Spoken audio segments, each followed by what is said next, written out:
Please subscribe and press bell icon. Jane Austen, one of England's finest novelists, almost died at the age of 7. Both Jane and her sister Cassandra caught diphtheria while in Oxford. Thankfully, Jane's cousin Jane Cooper sent a letter to Jane's mother, who rushed to her 2 daughters with an herbal remedy. Alice in Wonderland author Lewis Carroll was terrible at finances. Although he paid his debts on time, he would often overdraft upwards of £7,500. This is all the more ironic considering Carroll was a mathematics scholar at Oxford.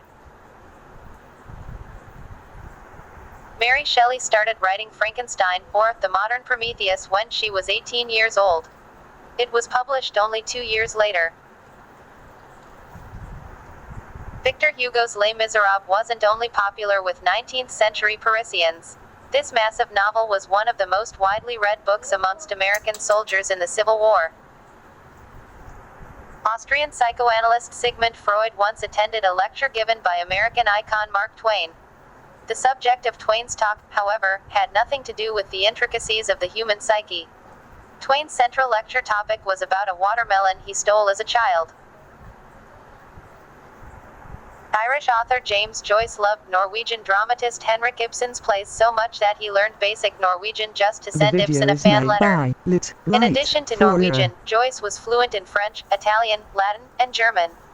He even uses words in more obscure languages like Old English, Gaelic, Provençal, and Swahili in his most difficult novel Finnegan's Wake. Mark Twain was the next-door neighbor of Harriet Beecher Stowe in Hartford, Connecticut. George Eliot was actually a woman. Mary Ann Evans wrote under this pen name because women authors were not as highly regarded as men. As George Eliot, Evans wrote several novels considered among the best of all time. Not just a world-famous author, Vladimir Navakov was also a serious lepidopterologist, or studier of butterflies. He was a comparative zoology research fellow at Harvard, where much of his butterfly collection remains today. Before he made it as a writer, Salman Rushdie wrote copy for Ogilvy and Mather. He came up with several famous campaigns, including Naughty but Nice and Irresistible. Virginia Woolf, author of To the Lighthouse, Mrs. Dalloway, and A Room of One's Own, was related by marriage to William Makepeace Thackeray, author of Vanity Fair. William's daughter, Minnie, was the first wife of Virginia's father. Cormac McCarthy wrote with the same typewriter for more than 50 years. When it broke, he auctioned it off to raise proceeds for the Santa Fe Institute. The video is made by it sold for over $250,000 in 2009. Lord of the Rings author J.R.R. Tolkien worked as both a scholar of languages and on the Oxford English Dictionary before writing his best-selling novels. He researched and explained the etymology of words starting with W. Known words of his include waggle and walrus. For a man of such erudition, it's somewhat odd that he consistently told reporters cellar door was the most beautiful phrase in the English language. Who knows, perhaps it takes a PhD in Old Norse to understand. William Shakespeare's legacy survives not only in his many plays but also in his contributions to the English language. Did you know these phrases originally came from Shakespeare?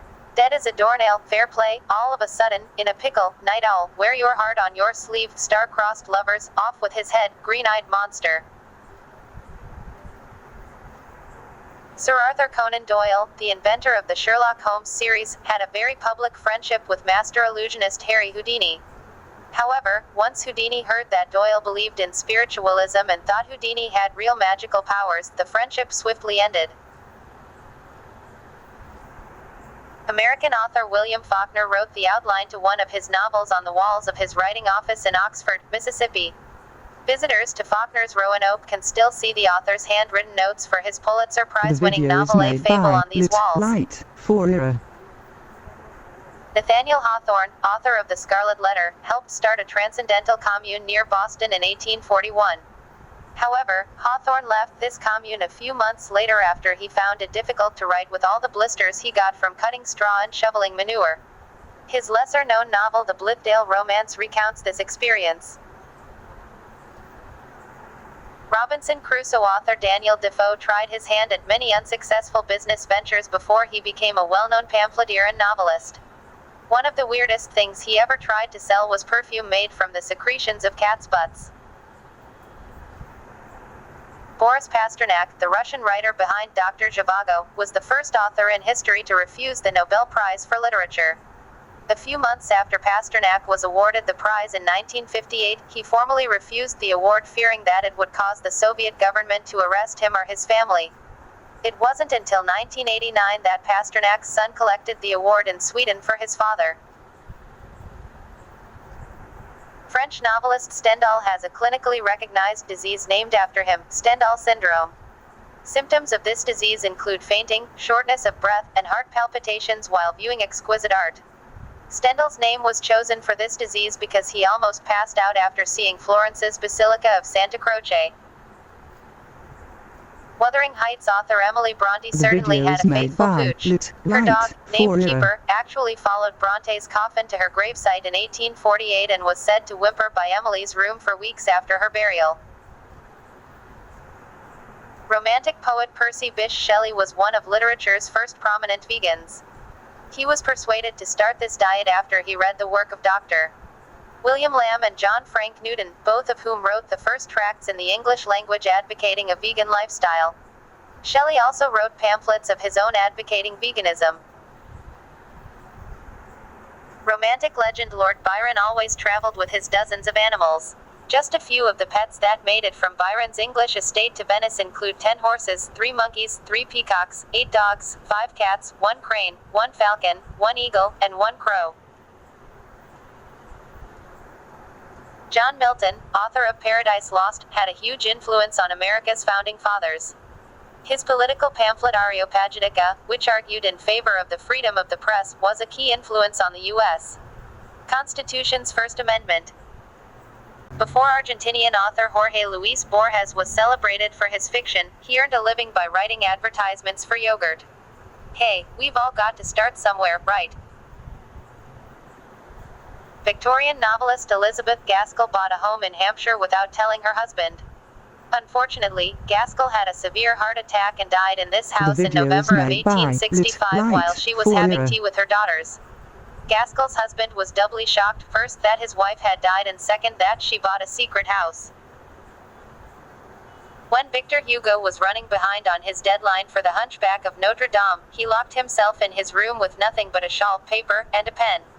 He did this so he wouldn't get distracted from finishing his work, despite the fact that it was freezing outside his home. Emily Dickinson was one of the most reclusive poets in American literary history. From the 1850s till her death, Dickinson mainly stayed within her Amherst family home and only went outside to tend to the garden. She didn't even leave her upstairs bedroom to attend her father's funeral downstairs. 19th century French short story writer Guy de Maupassant was one of many Parisian intellectuals who hated the Eiffel Tower. Maupassant often ate lunch inside the tower's restaurant just to avoid seeing the Eiffel Tower's profile. Russian author Vladimir Navakov wrote most of his major novels on index cards. Nabokov believed this method of writing helped him figure out the best way to structure his plots. He even kept a pack of cards under his pillows at night so he could quickly write down any ideas that came into his head. Please subscribe and press bell icon.